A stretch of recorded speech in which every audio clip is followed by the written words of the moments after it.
Welcome to the Otaku Saga. I'm Zero. I'm DK. And I'm Rizzo, and today on Anime Reaction, we watch Mobile Suit Gundam Blooded Orphans. Season 2. Episode 1.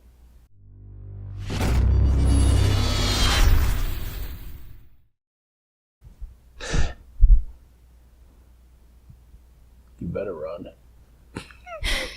If you want to check out our reaction to the first episode of Mobile Suit Gundam Blooded Orphans Season 2, hit that link in the description below. And be sure to give us feedback in the comment section because we love hearing from you. And as always, if you like what you see, subscribe to Otaku Saga. And don't forget to like and share our videos. And thanks for watching. So, We are back.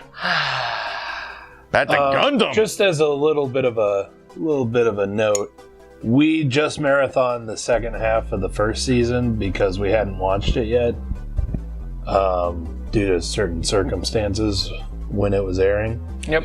But so yeah, we're just coming off watching like 13 episodes of this in a row. This one. How long did it take? Like, what, 6-7 hours total? It didn't take us that long. It didn't take us that long. Felt like it. Anyway, But yeah, so Absolutely Anyway, amazing. But first episode of Blooded Orphans, it starts off at least a year, probably more, after the first season, because it starts off with them on Mars. with a They're back Field? they're back at the corn. all the way till the eyes can see. to the horizon, it looked Yeah. like in the opening shot. Yeah, like they completely filled that valley with cornfields. Behold! But it shows Orga and Mikazuki standing at a Tekkadan memorial stone. It has all the names of all the members of Tekkadan that had died in the previous season. I actually didn't think that there was that many. There was quite a few of them, especially in that last battle. Especially in the last one. Because they got tore up in that last battle. And I mean, true to life, but kind of depressing that they left room for more names. Yeah. It kind of drives the scene home, I think. Yeah. There's also probably a backside to it. Right. Yeah. that was just the They have two other stones on back order. right. But so then it shows kind of what Tekkadan's been up to since the end of the previous season. Oh, It has a everybody- really intense cut to the exposition given there by was it Kudelia doing the narration? Or someone I don't know, female I voice was doing can't narration. I thought it was the old man Yoda. Yeah, but I don't know. I don't remember. anyway, so yeah, Tekkadan returned back to their home facility, and they've been steadily growing, getting more powerful. They have a bunch of new recruits, which we're probably going to end up following some of these new recruits in this season. They're a full-on partner of Tewa's now. Yeah, they're full-on partner of Tewa's. Orga has to pick up the slack and actually do some desk work. Oh, poor Olga. Because Biscuit died. Which they drive home in this fucking episode. Oh god, especially because so it's just the scene with his sisters. Later. It shows some of the newer recruits training with the girls from the turbines.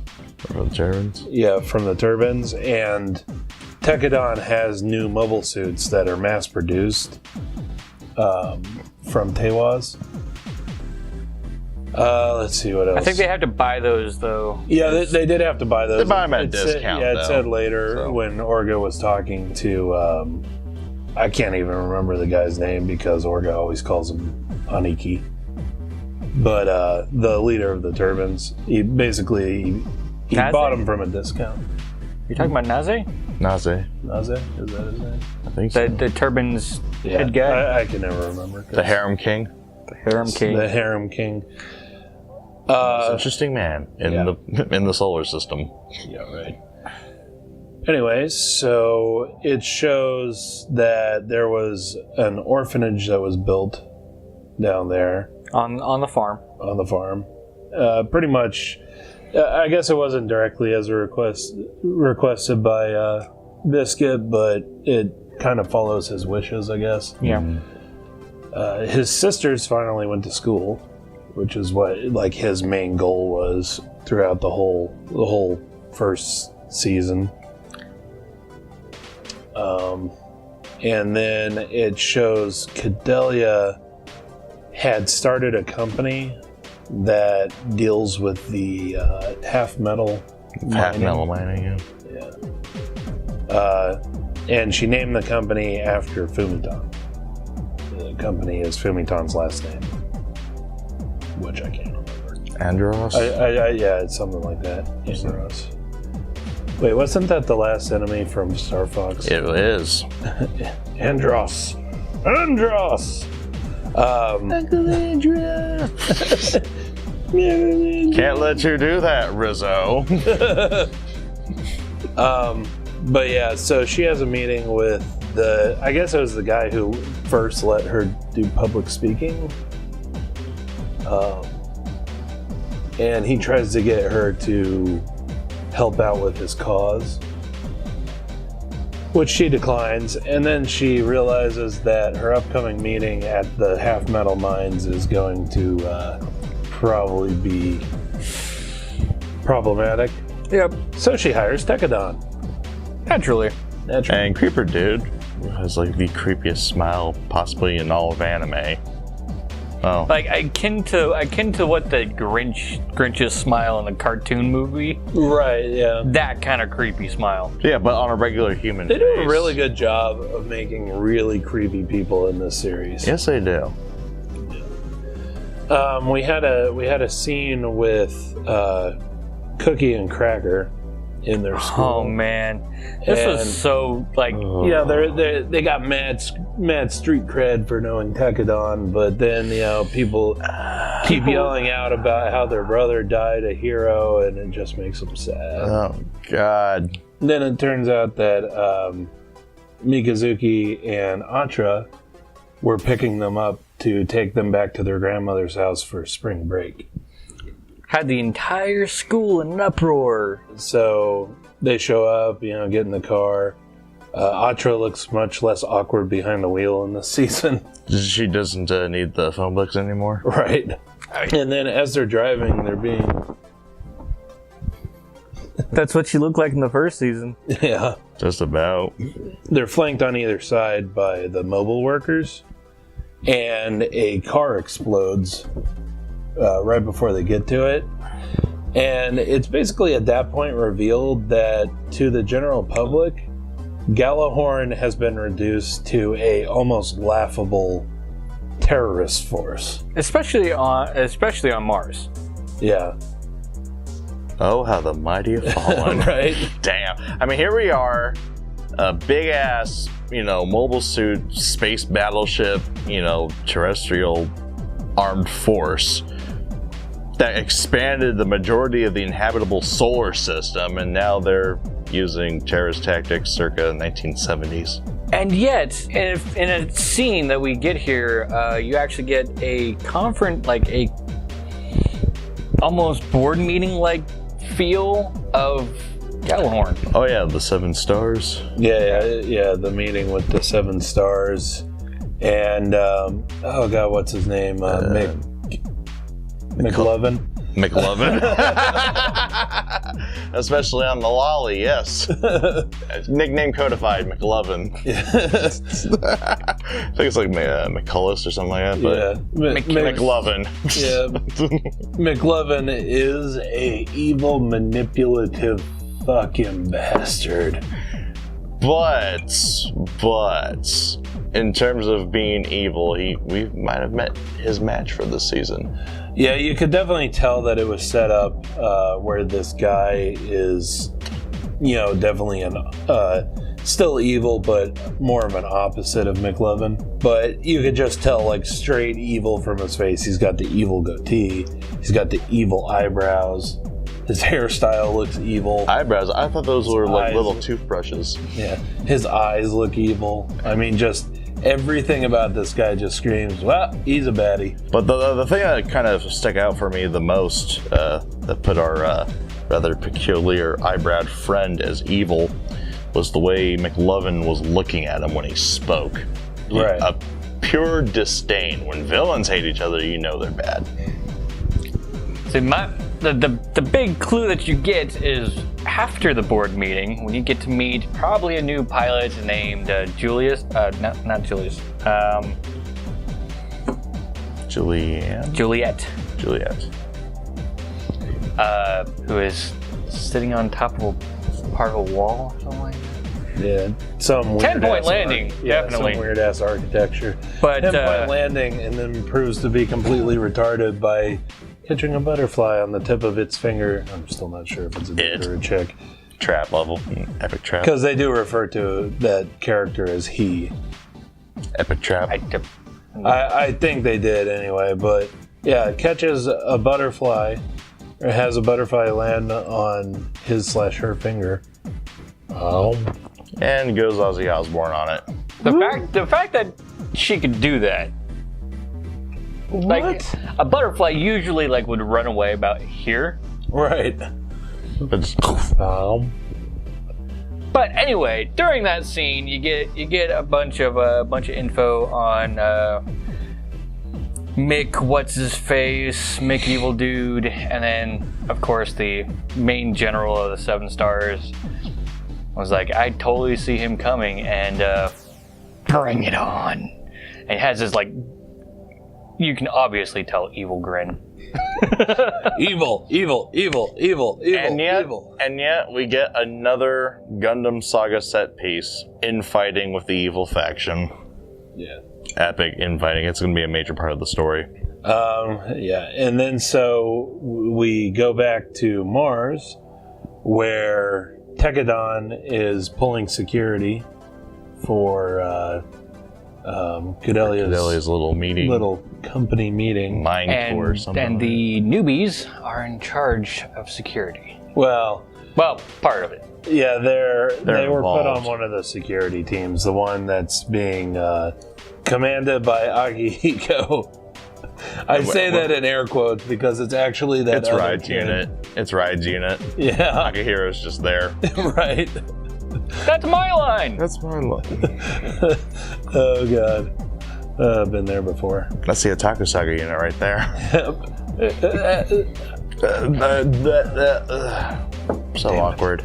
Anyway, so yeah, they're sitting around a burner with beans on it. It's very reminiscent of the very first episode of this anime. When, somebody got shot in the head. 2 people. Oh, yeah. Then his buddy got shot in the head, too. Multi-kill. Anyway, we don't get that in this one because Akihiko comes up and goes, "Hey, everybody!" Damn it. Got the call. Yeah, get back to your mobile units. Say what?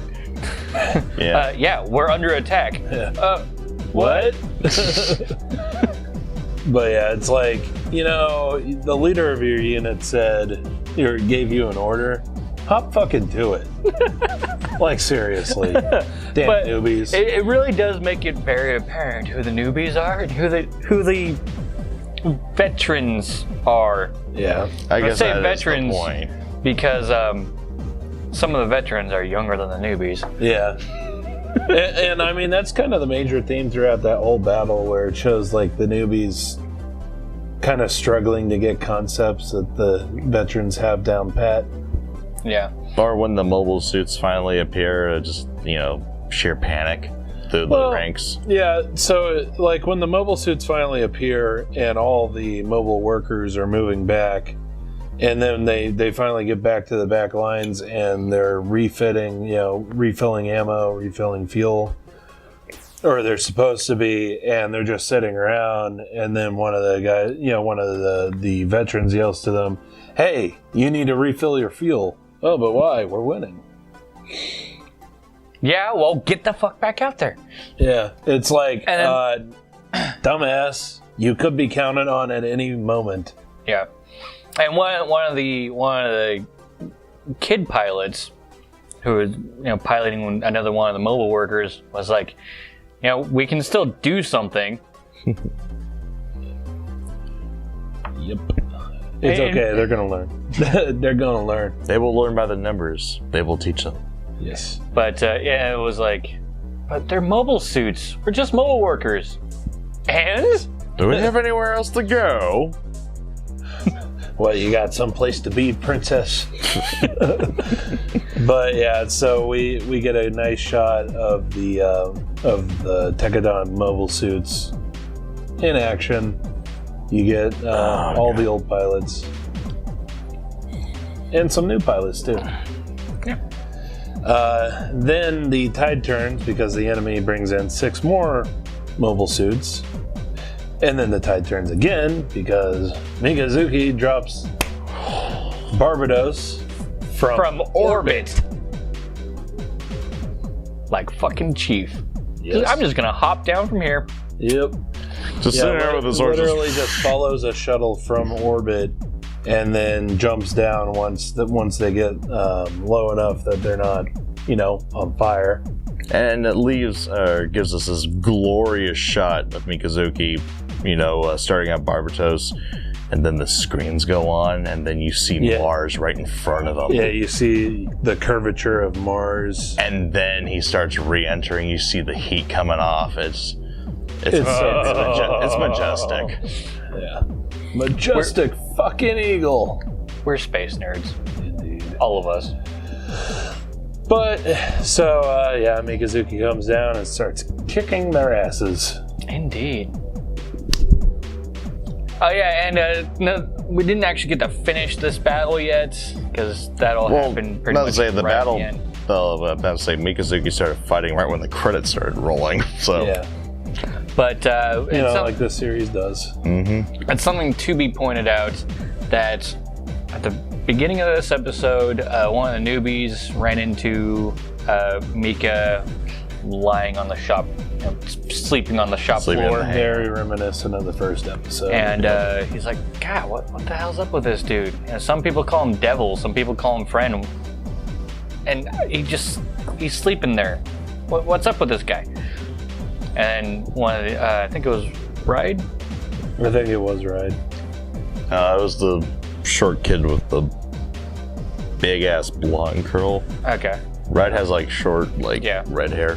Well, Blondie was like, "Oh, you'll see the real Mikazuki. You'll see the real one soon." Yeah. And then You just saw the real one. But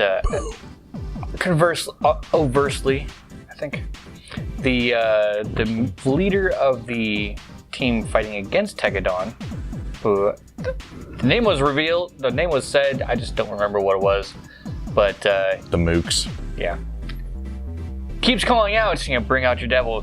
We want to see your devil. Yeah.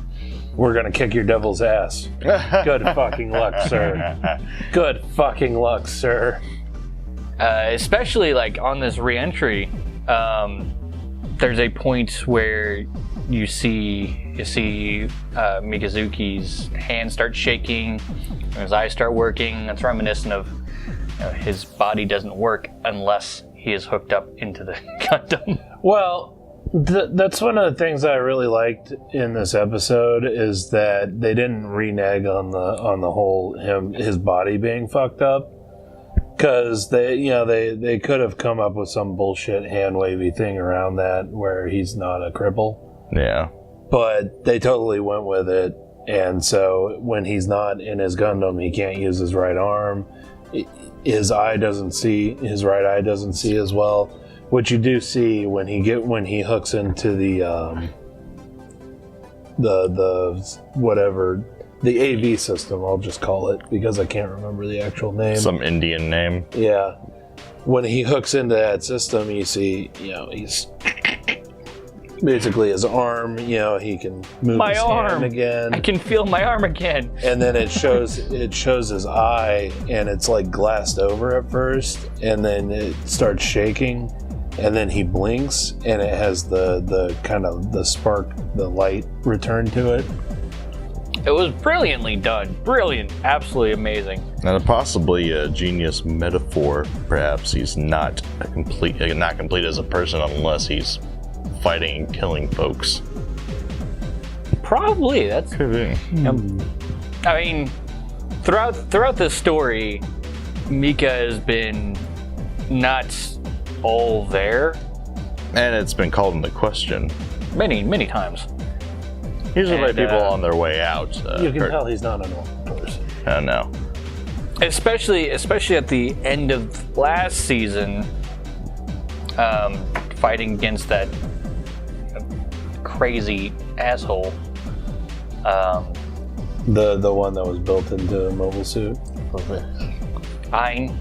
That's his Ein, name. yeah. Ein. But fighting against that dude, and then you see him like fixing everything with his AV system and becoming part of Barbados. Barbados. It was really, really cool. Yeah. But that he may be still able to use his hand, just not as effectively. Well, in this, when he wasn't in Barbados, he actually just kept his right arm in a sling. So, which is incidentally also where he keeps his gun. Probably. As Cookie and Cracker found out. Yeah, that was one of the little funny scenes. Right after the car explodes, he's like, "I'll go check it out." No. Well, that was a funny scene that kind of turned somber pretty quick, actually. Right. But Yeah, I'll do that. I'll go check that out. Damn it, Mika! Don't do that. Well, he wouldn't did it anyway. Yeah. he's like this decade's version of Hiro Yui. Right? It really is. Anyway, I'm so totally looking forward to the rest of the series. Oh yeah. Yes. It was well worth the, as we stated before, we marathoned from episode 13 all the way now. I wish we could have done reactions for them, but that's a little too much for one day. That would have been really hard. Yeah. Nigh impossible. Yeah. But yeah, so let us know what you thought of the anime, what you thought of our reaction in the comment section below. Yep. Thumbs up if you like it. Thumbs down if you don't. But that's gonna do it for this episode of Anime Reaction. I'm DK. I'm Zero. And I'm Rizzo. See you next time.